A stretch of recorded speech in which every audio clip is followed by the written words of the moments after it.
Assalamualaikum warahmatullahi wabarakatuh. Selamat sore, salam sejahtera untuk kita semua.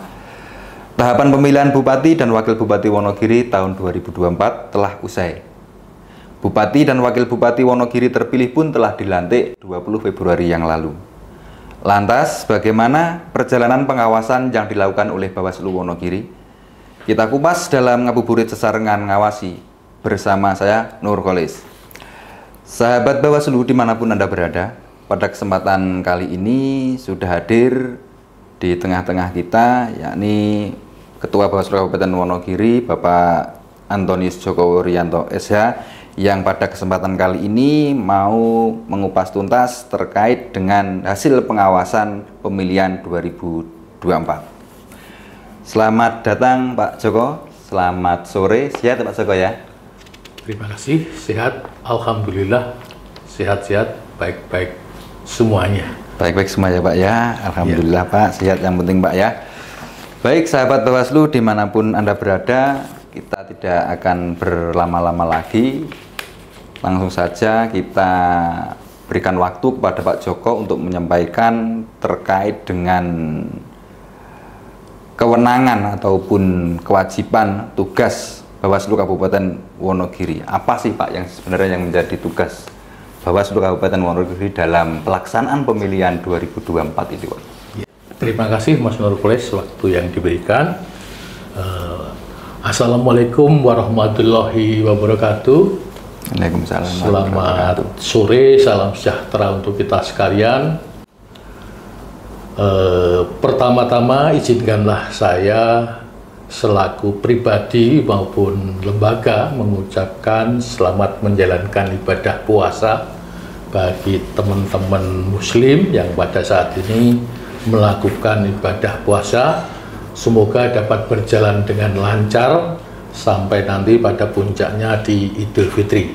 Amin, amin. 30 hari setelah berpuasa ini merupakan hari suci, sehingga selama berpuasa 30 hari ini harapannya teman-teman sahabat Bawaslu dapat mengendalikan semua hawa nafsu, tidak sekedar makan dan minum saja yang dirubah, tetapi juga pola hidup kita. Dan ini juga melatih kedisiplinan kita di dalam menjalankan ibadah puasa di bulan Ramadan ini. Dan kepada umat Kristiani saya juga mengucapkan selamat menjalankan ibadah puasa dan pantang di masa Prapaskah ini.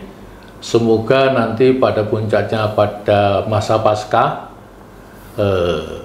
benar-benar di hari kebangkitan Tuhan Yesus Kristus ini dapat hidup baru, hidup yang menjauhkan diri dari segala perbuatan dosa dan mendekatkan diri kepada Tuhan yang Maha Esa.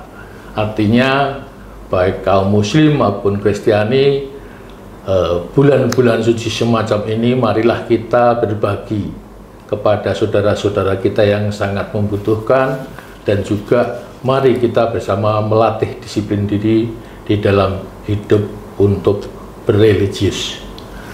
Kemudian terkait dengan kabar tadi, mengatakan kabar ya Mas ya. Iya. Kabar ini tentunya kabar baik, karena di Wonogiri ini pelaksanaan pengawasan pemilihan Bupati dan Wakil Bupati Wonogiri dapat berjalan dengan lancar tanpa ada perselisihan hasil pemilihan yang mungkin di kabupaten lain masih ada pemungutan suara ulang. Alhamdulillah di Wonogiri semuanya dapat berjalan penuh dengan martabat dan penuh dengan keadilan, sehingga pemilihan dapat berjalan dengan lancar. Ya Pak, untuk Wonogiri memang tidak ada ya Pak ya, alhamdulillah tidak ada PHP ya Pak ya, perselisihan hasil tidak ada. Ya. Terus terkait ini Pak, terkait tugas dan kewajiban Bawaslu sendiri dalam pelaksanaan pemilihan 2024 kemarin, gimana Pak? Terima kasih. Tugas Bawaslu Mas ya, sesuai amanat Undang-Undang 7 tahun 2017 itu hasil kodifikasi hasil kodifikasi dari Undang-Undang Penyelenggara Pemilu, Undang-Undang 15 2011, di pasal 101 Undang-Undang 7 tahun 2017 itu disebutkan bahwa tugas Bawaslu yang pertama melakukan pencegahan dan penindakan terhadap pelanggaran pemilu dan sengketa pemilu di wilayah Kabupaten Wonogiri. Itu yang utama dan terutama. Kemudian melakukan pengawasan semua tahapan, itu dimulai dari pemutakhiran data pemilih, kemudian pembentukan badan ad hoc, kemudian pencalonan, dari pencalonan sampai tahapan penetapan calon, kemudian ada di situ kampanye, kita mengawasi juga logistik, tungsura, rekapitulasi suara, sampai pada penetapan hasil pemungutan suara. Itu salah satu tugas dari beberapa tugas. Selain itu juga mencegah politik uang di wilayah Kabupaten Wonogiri dan mengawasi semua pihak yang dilarang untuk ikut serta kampanye. Itu masih banyak, tapi itulah yang terpenting yang kita lakukan, tugas-tugas kewajiban kita selaku pengawas pemilu di tingkat kabupaten. Oh ya, jadi yang pokok adalah mengawasi seluruh tahapan ya Pak ya, seluruh tahapan pemilihan 2024 kemarin. Baik Pak, untuk selanjutnya terkait dengan ini Pak, dengan publikasi kinerja baik pencegahannya maupun pengawasannya, Bawaslu itu seperti apa Pak? Ya, terima kasih Mas Hercules. Bawaslu punya tanggung jawab sebagai lembaga publik, itu harus mempublikasikan kinerja Bawaslu dengan cara kita mempublikasikan baik secara daring maupun luring. Luring ini kita adakan rapat koordinasi bersama stakeholder, kemudian secara daring itu melalui media sosial resminya Bawaslu. Di situ ada website, ada YouTube, ada Instagram, ada Facebook. Nah, cara kita melakukan publikasi ini melalui hal-hal tersebut di atas, sehingga Bawaslu mempertanggungjawabkan sebagai lembaga publik mempublikasikan secara publik.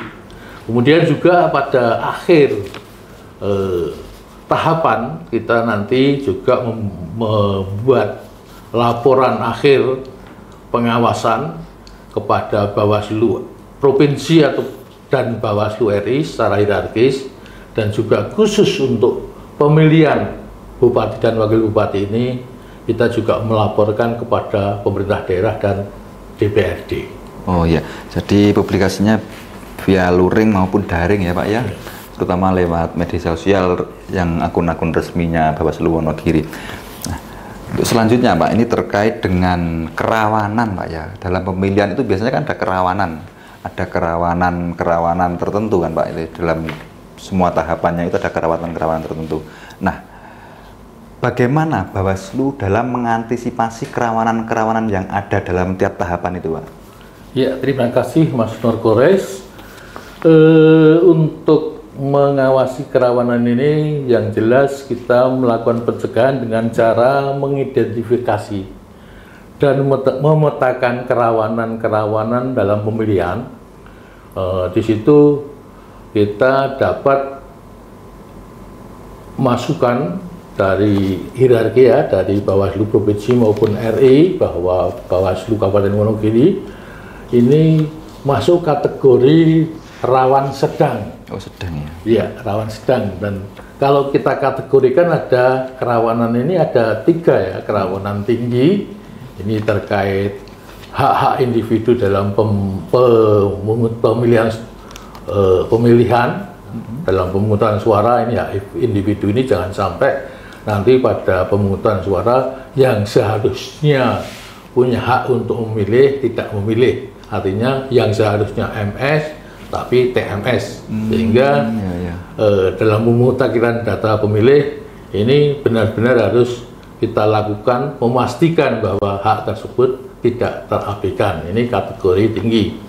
Kemudian di kategori sedang ini pada umumnya di kategori sedang ini ada semacam kampanye, salah satu contoh kampanye yang tidak menggunakan STTP, padahal Bawaslu punya tugas untuk melakukan pengawasan melekat, sehingga itu juga rawan sedang, karena tanpa STTP kadang-kadang kalau kita tahu ada informasi mungkin kita melakukan pengawasan, tapi kalau tanpa informasi kita kan tidak bisa melakukan pengawasan. Nah, dengan STTP inilah kita dapat melaksanakan pengawasan secara melekat. Kemudian di rawan rendah ini salah satu contohnya tidak ada pemantau di Wonogiri. Ini juga merupakan masuk ke kategori kerawanan rendah. Dan juga mungkin pada saat pemungutan suara itu kurang surat suara atau ada kelebihan surat suara tapi tidak signifikan, sehingga pemungutan suara tetap bisa dilaksanakan. Ya. Jadi kerawanan dalam pemilihan kemarin itu ada 3 kategori, Pak ya. Cuman Wonogiri masuk di kategori sedang itu ya, Pak ya. Ya. Selanjutnya, Pak, ini terkait dengan biasanya untuk menjalankan tugas-tugas Bawaslu ini, baik pengawasannya, baik pencegahannya, penindakannya, ini nanti kan harus didukung dengan anggaran yang ini kan, Pak, yang cukup kan. Nah, kira-kira berapa sih, Pak, anggaran untuk pemilihan kemarin itu ada berapa? Ada berapa, terus yang diserap pada tahun 2024 berapa, yang diserap pada 2025 berapa, terus persentasenya berapa itu? Ya. Terima kasih, Mas Nur. Tadi saya lupa. Dari peta kerawanan tersebut, ini saya lanjutkan lagi ya, dari peta kerawanan tersebut, kita harus melakukan mitigasi terhadap kerawanan dalam rangka meminimalisir pelanggaran. Nah, di situ kita koordinasi dan membuat himbauan, baik itu kepada KPU selaku penyelenggara, kemudian ke Disdukcapil, mitigasi kita itu terkait dengan pemutakhiran data pemilih, kemudian dengan Pemda dalam hal ini kepada Sekda, ini dalam rangka netralitas ASN, kemudian dengan Satpol PP ataupun Desub ini dalam rangka penertiban alat peraga kampanye, kemudian juga dengan kepolisian dan TNI, itu juga netralitas kepolisian dan TNI, serta dengan polisi dan jaksa dalam rangka penanganan pelanggaran. Tadi kita lebih baik mencegah dengan cara menyosialisasikan bersama kepolisian dan kejaksaan dalam satu rumpun di Kakkomdu. Ini Kakkomdu itu penegakan hukum terpadu yang dibentuk. Di situ ada jaksa, ada dari kepolisian dan juga dari Bawaslu.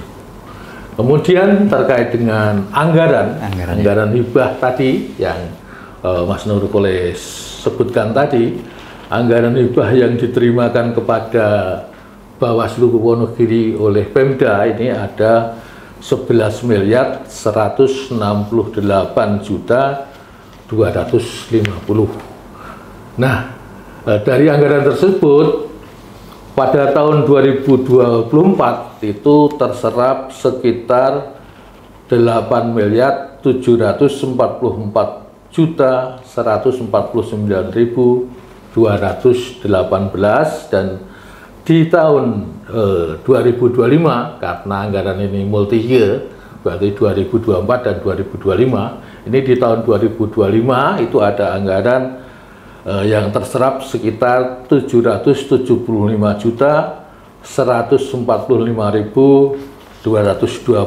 sehingga secara keseluruhan anggaran di bulan Januari di anggaran tahun 2024 dan 2025 ini sekitar 9.219.294.438, dan ini masih berjalan karena saat ini masih ada evaluasi dan ada pelaporan, setiap divisi melaporkan semua kegiatannya secara hierarki ke Bawaslu Provinsi maupun Bawaslu RI.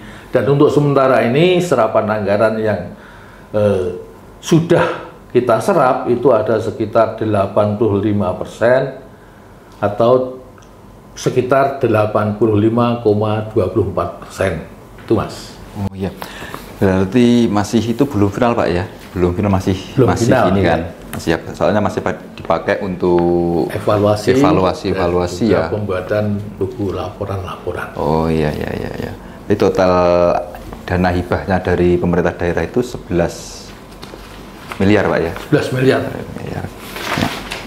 Baik Pak, untuk selanjutnya Pak, ini terkait dengan SDM yang ada di Bawaslu Pak ya. Kalau melihat jumlah kecamatan di Wonogiri ini kan ada sekitar 25 kecamatan nih Pak. Itu yang merupakan wilayah yang luas ini untuk 25 kecamatan ini. Nah, kira-kira dalam melakukan pengawasan pemilihan kemarin itu berapa sih Pak jumlah SDM yang ada di Bawaslu Wonogiri sampai jajaran bawah itu? Ya, terima kasih Mas Kurules. Untuk jajaran Bawaslu sampai jajaran paling bawah pengawas TPS itu berjumlah 2.277,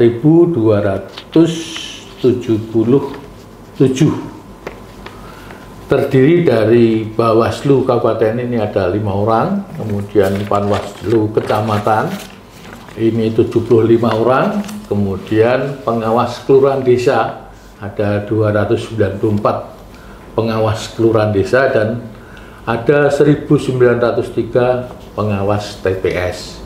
Nah, dari jumlah tersebut dibanding dengan jumlah penduduk kita yang lebih dari 1 juta, ini kita memang sangat kurang. Namun demikian, kita bekerjasama dengan semua stakeholder dan masyarakat untuk melakukan pengawasan sosialisasi pengawasan partisipatif.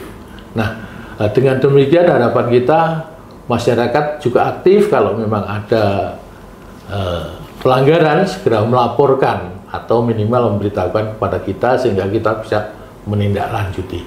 Saya kira itu Mas. Oh iya, ya lumayan banyak sih Pak, cuman kalau melihat dari luasnya wilayah masih kurang. Ya, masih kurang, makanya kita harus banyak koordinasi, kerjasama, membentuk desa pengawasan. Nah, desa-desa pengawasan inilah yang nanti menjadi perintis atau pioner, sehingga desa pengawasan ini menularkan virus kebaikan supaya kalau memilih itu benar-benar sesuai dengan visi, misi, dan program, bukan pragmatis. Saya kira itu Mas. Iya. Baik Pak, untuk selanjutnya ini Pak terkait dengan data Pak ya. Biasanya kan kalau melakukan pengawasan itu kan nanti akan ada output sebuah data. Kalau nggak salah itu dikenal dengan istilah Form A Pak ya. Nah, Form A itu sebenarnya apa sih Pak? Dan peranannya apa itu dalam pengawasan ini? Ya.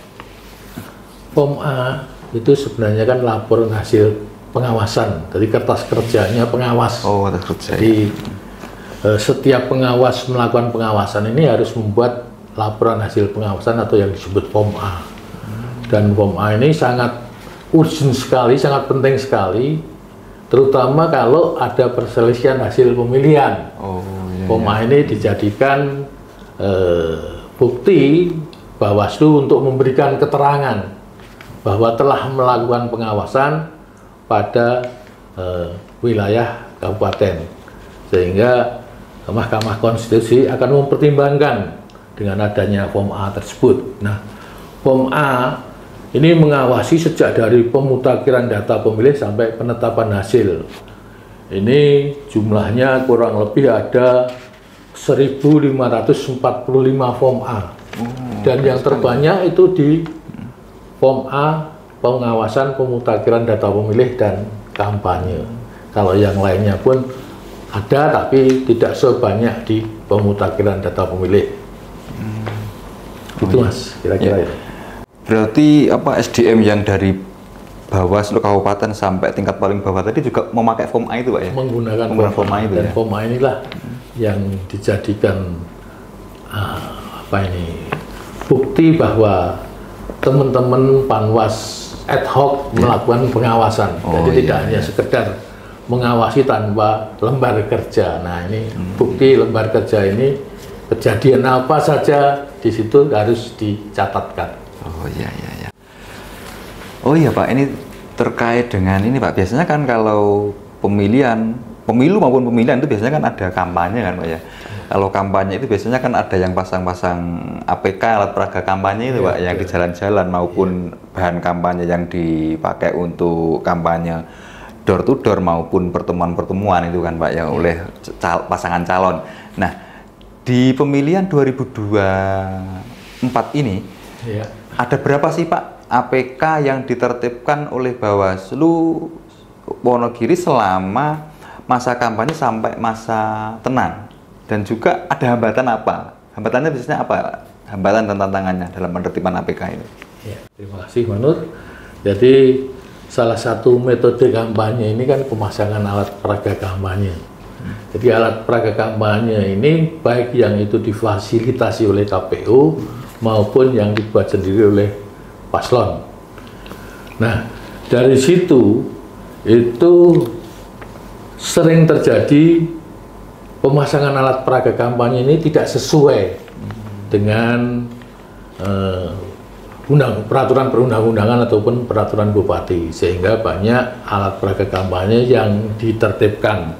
Nah, sampai saat kemarin selesainya pemilihan bupati dan wakil bupati, form A yang ditertibkan itu untuk secara keseluruhan itu ada 16.738 form A, terdiri dari baleho itu ada 2.351, kemudian spanduk ada 1.399, kemudian ada umbul-umbul itu ada 1.039, dan yang terbanyak adalah APK dalam bentuk lain ada 11.949. Nah, APK dalam bentuk lain ini mungkin orang menganggapnya ini sebagai alat peraga sosial dan sosialisasi dan sebagainya. Dan ini pada saat sudah ditetapkan otomatis kan harus ditertibkan. Sehingga memang paling banyak pelanggaran itu di alat peraga sosialisasi yang kita tertibkan. Adapun hambatan ini biasanya ya seperti yang tadi saya katakan, yang memasang pihak ketiga, padahal pihak ketiga ini tidak mengetahui bahwa di Wonogiri itu ada peraturan bupati yang melarang pemasangan alat peraga, salah satunya di white area, misalnya seperti itu. Bahkan kemarin terjadi di KPU itu karena juga dipasang oleh pihak ketiga, itu dipasang yang difasilitasi KPU itu di area white area, sehingga Bawaslu memberikan saran perbaikan untuk memindahkan alat peraga yang difasilitasi KPU tersebut. Saya kira itu Mas untuk hambatan-hambatan. Kemudian masih ada hambatan lagi yang sampai saat ini pun belum terselesaikan. Itu tentang pemasangan alat peraga di tempat-tempat reklame yang berbayar. Nah, ini sampai saat ini belum diatur. Kemarin sebenarnya saya sudah mengusulkan supaya pemasangan alat peraga berbayar ini jangan pada masa kampanye. Karena kalau pada masa kampanye, meskipun berbayar, tapi melanggar, misalnya kurang dari 100 meter di instansi pemerintah, di kantor kecamatan, misalnya seperti itu. Meskipun berbayar ini salah, dan ini harus ditertibkan, dan ini sampai saat ini belum ada kepastian itu, dan saya memang menghimbau kepada BPKAD dan nanti pihak ketiga pemenang tender untuk pemilu berikutnya, apabila mau memasang alat peraga kampanye pada tahapan kampanye, ini sebaiknya jangan dipasang di tempat terlarang. Oh iya. Berarti kalau melihat soal penertiban APK itu memang ini Pak ya, terkait APK itu memang belum kurangnya koordinasi antara pihak ketiga yang memasang dengan penyelenggaranya ya. Betul. Seperti KPU itu kan tadi kan kalau yang Bapak sebutkan itu kan karena ini kan Pak, APK yang difasilitasi oleh KPU kan. Iya. Namun masih ada yang dipasang di tempat-tempat wet area ya, di tempat-tempat yang terlarang. Iya. Berarti kan adanya kurangnya sosialisasi ataupun koordinasi antara KPU dengan pihak ketiga kan, seperti itu Pak ya. Iya. Nah, selanjutnya Pak, ini untuk terkait dengan logistik Pak ya. Logistik itu kan prosesnya panjang. Mulai dari percetakan itu dulu Pak ya, percetakan terus nanti sampai didistribusikan ke TPS itu kan Pak. Nah, ini biasanya kan dalam proses yang panjang ini biasanya kan beririsan dengan tahapan yang lain Pak. Seperti pencalonan, seperti DPT, itu kan beririsan dengan itu kan, berbarengan dengan itu. Nah, bagaimana sih Pak proses pengawasannya ataupun strategi yang digunakan oleh Bawaslu Wonogiri dalam melakukan pengawasan logistik itu? Ya, terima kasih Mas Nurkulis. Jadi untuk logistik ini memang juga sangat rawan sekali ya, karena pemilu tanpa logistik tidak mungkin. Nah, sehingga perlu pengawasan, dan ini pengawasan yang melekat karena ini PIC-nya atau penanggung jawabnya itu Koordif SDM. Nah, Koordif SDM ini berkoordinasi dengan KPU sejak dari percetakan itu melakukan pengawasan apakah yang dicetak itu sudah sesuai dengan yang sudah disepakati bersama dengan paslon, itu yang utama. Kemudian yang dicetak itu tidak lebih dari jumlah yang seharusnya dicetak. Nah, ini ada pengawasan di percetakan. Kemudian juga distribusi dari percetakan sampai ke KPU. Ini juga melakukan pengawasan, memastikan sampai ke gudang KPU dengan aman. Kemudian setelah itu pengawasan sortir lipat. Nah, di pengawasan sortir lipat ini juga kita melakukan pengawasan melekat, jangan sampai ada surat suara tertukar. Seharusnya pemilihan gubernur tapi masukkan ke kotak pemilihan bupati, misalnya seperti itu. Kalau di pemilihan sih tidak begitu banyak persoalan, tapi kalau di pemilu ini kesalahan dapil ini sangat riskan sekali kalau tidak ada pengawasan melekat. Nah, di Wonogiri juga seperti itu, melakukan pengawasan melekat dan juga mengawasi distribusi logistik dari KPU sampai H-1 di TPS. Ini perlu diawasi sehingga jangan sampai nanti tidak tepat waktu ataupun tidak tepat jumlah ataupun tidak tepat kualitas atau tidak tepat tujuan. Nah, ini yang kita awasi distribusi logistiknya. Sangat bahkan pengawasan pada saat di TPS pun kira-kira TPS ini ditempatkan di tempat yang netral atau tidak, misalnya seperti itu. Kita melakukan pengawasan dan kita juga mitigasi dengan BPBD apakah tempat tersebut rawan bencana atau tidak, misalnya seperti itu. Kita mitigasi sehingga meminimalisir terjadinya pelanggaran ataupun bencana. Ya, jadi pengawasannya logistik seperti itu Pak ya. Jadi nanti terkait dengan ini ya, dengan bersamaan atau beririsannya dengan tahapan yang lain seperti pencalonan, seperti pemutakhiran data pemilih, di Bawaslu membuat strategi yakni adanya PIC ya. PIC yang mana logistik ini PIC-nya adalah SDM seperti itu. Nah, terkait ini Pak, pencegahan tadi Bapak kan sempat bilang terkait di awal tadi sempat menyampaikan bahwasannya Bawaslu itu menerapkan pencegahan, pengawasan, dan penindakan seperti itu ya. Nah, untuk pencegahan sendiri Pak, apakah ada form khusus Pak dalam melakukan pencegahan itu Pak? Iya. Terus jumlahnya berapa kalau sudah ada di pelaksanaan pemilihan 2024 kemarin itu? Iya, terima kasih Mas. Di dalam kita melakukan kegiatan itu kan kita mengutamakan pencegahan. Ya. Artinya pencegahan ini sangat penting. Makanya kita selalu mensosialisasikan kepada Panwas, baik itu ad hoc, Panwas kecamatan, pengawas kelurahan desa atau pengawas TPS, itu dengan slogan 3 huruf, awasi, cegah, dan tindak.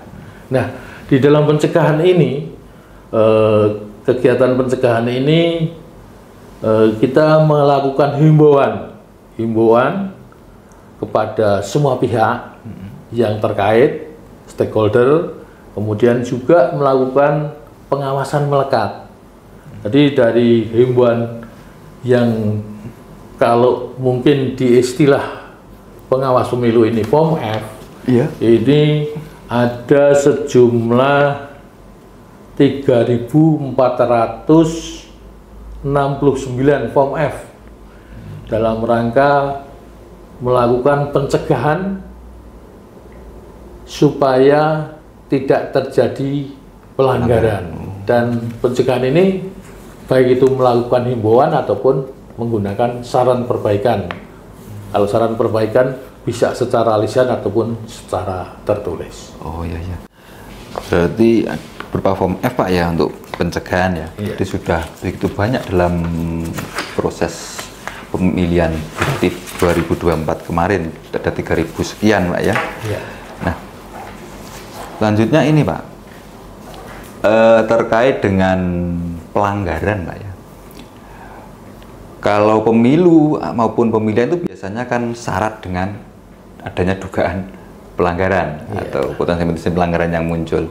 Nah, kira-kira pada pelaksanaan pemilihan 2024 kemarin itu ada berapa sih Pak dugaan pelanggaran yang ada di Bawaslu Wonogiri? Di Bawaslu Wonogiri dugaan pelanggaran ini ada kurang lebih 9 9 ya. dugaan pelanggaran, baik itu dari laporan ataupun temuan. Nah, bedanya laporan dengan temuan ini, kalau laporan itu memang laporan dari masyarakat kepada pengawas pemilu, tapi kalau temuan ini laporan hasil pengawasan kita. Oh Jadi, iya iya. laporan hasil pengawasan internal kita, ini temuan. Nah, dari 9 ini yang 8 ini berupa laporan. Laporan ini ada di laporan pada masa kampanye dan masa tenang. Nah, di laporan pada masa kampanye itu ada 2 laporan tentang black campaign dan perusakan alat peraga yang itu tidak diregister karena tidak memenuhi syarat formal dan material.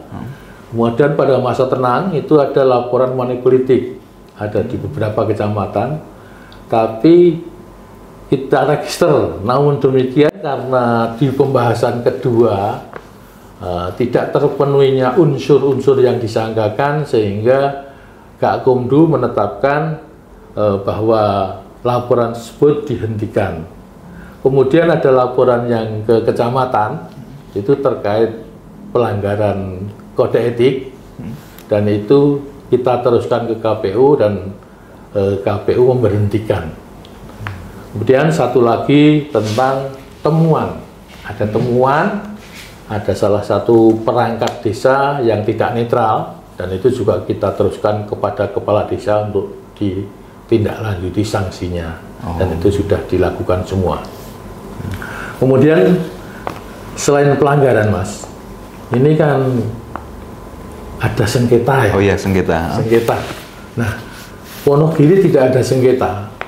Itu karena pencegahannya, strategi pencegahannya ini baik. Jadi selalu melakukan himbauan baik itu kepada paslon, kepada KPU, karena sengketa ini kan bisa muncul baik itu sengketa antar peserta pemilu ataupun sengketa dengan penyelenggara pemilu, sehingga kita mitigasi ke KPU ataupun kepada tim kampanye dan paslon. Nah, yang dilakukan di Wonogiri ini sangat melekat sekali pengawasannya, sehingga mencegah terjadinya sengketa, baik itu sengketa proses maupun sengketa hasil.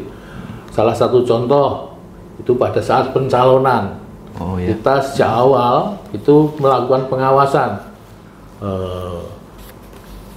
baik itu melalui silon, kemudian di situ apabila memang ada yang kira-kira menurut Bawaslu kurang pas, ya kita memberikan saran langsung. Sehingga salah satu contoh jangan sampai kita terjadi di Wonogiri, misalnya sudah 2 periode mendaftar, walaupun masih hitungannya 1 periode 2,5 tahun. Tapi ini sudah masuk 2 periode. Tapi Bawaslu mendiamkan, sehingga pada saat kemarin di Mahkamah Konstitusi itu terjadi pemungutan suara ulang itu hanya gara-gara periodisasinya kurang cermat, dalam memastikannya.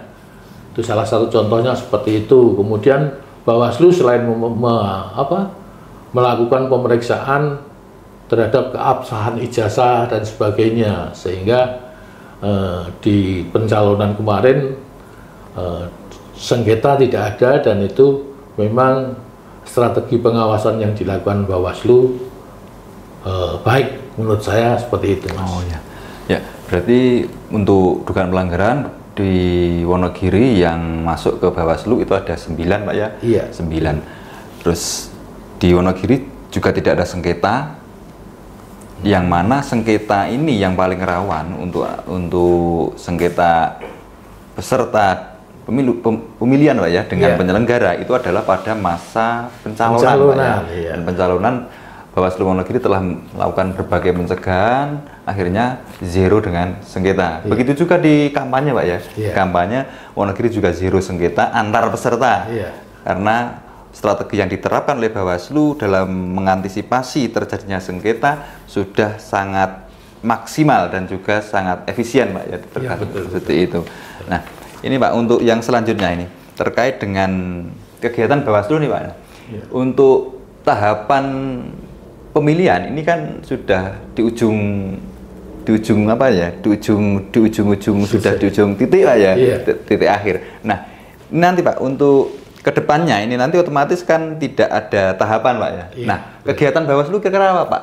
Selama non tahapan ini kegiatan Bawaslu apa ini? Ya, terima kasih Mas Nurkulis. Bawaslu di non tahapan ini tetap kita melakukan kewajiban-kewajiban Bawaslu yang diatur di Undang-Undang Nomor 7 tahun 2017 di pasal 4 kalau tidak salah, itu kewajiban Bawaslu melakukan pengawasan pemutakhiran dan pemeliharaan data pemilih yang dilakukan oleh KPU didukung oleh dengan data kependudukan, salah satunya itu. Jadi dengan memperhatikan data kependudukan sesuai dengan peraturan perundang-undangan, itu tugas Bawaslu salah satunya melakukan pengawasan pemutakhiran dan pemeliharaan data pemilih berkelanjutan. Ini amanah undang-undang Mas, jadi bukan dari diri kita sendiri, tapi memang amanahnya seperti itu. Kemudian yang kedua, itu juga di amanah undang-undang, itu mengembangkan pengawasan pemilu ataupun pemilihan, pengawasan partisipatif. Sehingga kita melakukan pendidikan politik dan pendidikan berdemokrasi, sehingga masyarakat tahu akan hak dan kewajiban selaku warga negara pada saat pemilu nanti. Jadi pemilu ini sebenarnya hak mereka untuk memilih apabila sudah memenuhi syarat-syarat. Kemudian yang kedua, Bawaslu membentuk desa pengawasan dan desa anti politik uang yang sampai saat ini yang sudah kita jadikan pioner, kita rintis, itu ada lebih dari 50 desa pengawasan maupun desa anti politik uang. Kemudian selanjutnya kita di non tahapan ini melakukan sosialisasi pengawasan partisipatif kepada teman-teman pemilih pemula melalui Gustu School ataupun Gustu Kampus. Kita mendorong sosialisasi supaya mengetahui hak-haknya bagi teman-teman, khususnya pemilih pemula yang nanti pada pemilu berikutnya atau pemilihan berikutnya sudah melakukan pemilihan. Kemudian sosialisasi kepada masyarakat, baik itu melalui luring ataupun melalui daring. Misalnya kita mengadakan talk show supaya ya masyarakat ini semakin tahu apa toh pemilu itu tujuannya untuk apa toh. Nah ini untuk memilih pemimpin 5 tahun ke depan supaya jangan pragmatis hanya karena uang, tapi memang ini benar-benar visi, misi dan programnya nanti bisa dijalankan. Dan juga bermitra dengan media, baik itu media nasional maupun media lokal, untuk mempublikasikan, memberikan informasi resmi dari Bawaslu yang selanjutnya tersalurkan ke masyarakat, pada publik. Dan sebagai tanggung jawab kita selaku lembaga publik, kita harus mempublikasikan kinerja-kinerja kita, baik itu melalui daring ataupun melalui luring. Saya kira itu, Mas. Iya, berarti masih banyak Pak ya, meskipun non tahapan, tugas-tugas dan juga tanggung jawabnya Bawaslu itu masih banyak sekali. Banyak sekali ya. Termasuk tanggung jawab pemeliharaan ataupun pendidikan demokrasi ini Pak ya, itu merupakan juga tanggung jawabnya Bawaslu kepada masyarakat. Ya. Nah, itu selain partai politik, sebenarnya itu kan kewajiban partai politik untuk melakukan pendidikan politik. Iya. Juga KPU dalam rangka meningkatkan partisipasi pemilih. Dan kita Bawaslu sebenarnya bukan meningkatkan partisipasi pemilih, tapi untuk meningkatkan pengawasan partisipatif. Bedanya dengan KPU itu, kalau KPU itu sosialisasi pemilih sehingga meningkatkan partisipasi pemilih, kalau kita supaya meningkatkan pengawasan partisipatifnya tadi, mengawasi. Ya, ini Pak, untuk terakhir nih Pak ya, pertanyaan terakhir nih, terkait dengan pemilu maupun pemilihan yang akan datang nih Pak. Kira-kira apa nih Pak yang ingin disampaikan Pak terkait penyelenggaraan pemilu dan pemilihan kedepannya? Ya, terima kasih Mas. Jadi kalau kita melihat pemilu maupun pemilihan yang saat ini, terutama pemilihan ini sudah berjalan dengan baik, sukses khususnya di Kabupaten Wonogiri. Namun demikian masih perlu ditingkatkan integritas semua pihak untuk menyukseskan pemilu atau pemilihan ini sehingga kedepannya akan semakin baik. Dan yang kedua, khusus untuk pemasangan alat peraga kampanye yang masih abu-abu. APK ya? Iya, memang masih abu-abu aturannya. Ini harapan saya nanti BPKAD dalam memberikan izin kepada pihak ketiga itu jangan izin untuk pemasangan APK, tapi benar-benar untuk reklame. Oh, reklame ya? Itu di tahapan kampanye. Kalau sudah tidak di tahapan kampanye sih tidak masalah, tapi kalau pada tahapan kampanye ini, karena juga ada undang-undang yang melarang untuk pemasangan alat peraga kampanye, misalnya kurang dari 100 meter instansi pemerintah. Nah ini kita menertibkannya sangat sulit karena memang kadang-kadang kita itu kekurangan alat ya, untuk menertibkan. Saya kira itu Mas. Oh iya. Ya Pak, terima kasih Pak. Mungkin sesi kita dalam ngabuburit sesarengan ngawasi ini sudah cukup Pak ya. Dan tadi sudah kita bahas panjang lebar, kita ulas, kita kupas tuntas refleksi pengawasan pemilihan 2024 kemarin. Terima kasih Bapak sudah bersedia hadir di tengah-tengah kita. Terima kasih Pak ya. Ya. Demikian sahabat Bawaslu dimanapun Anda berada, program ngabuburit sesarengan ngawasi pada kali ini. Terima kasih kepada seluruh sahabat Bawaslu yang sudah bersedia bergabung dengan kami. Dan akhirnya saya Nurholis, kurang lebihnya minta maaf. Akhirul kalam, billahi taufiq wal hidayah. Wassalamualaikum warahmatullahi wabarakatuh. Waalaikumsalam warahmatullahi wabarakatuh.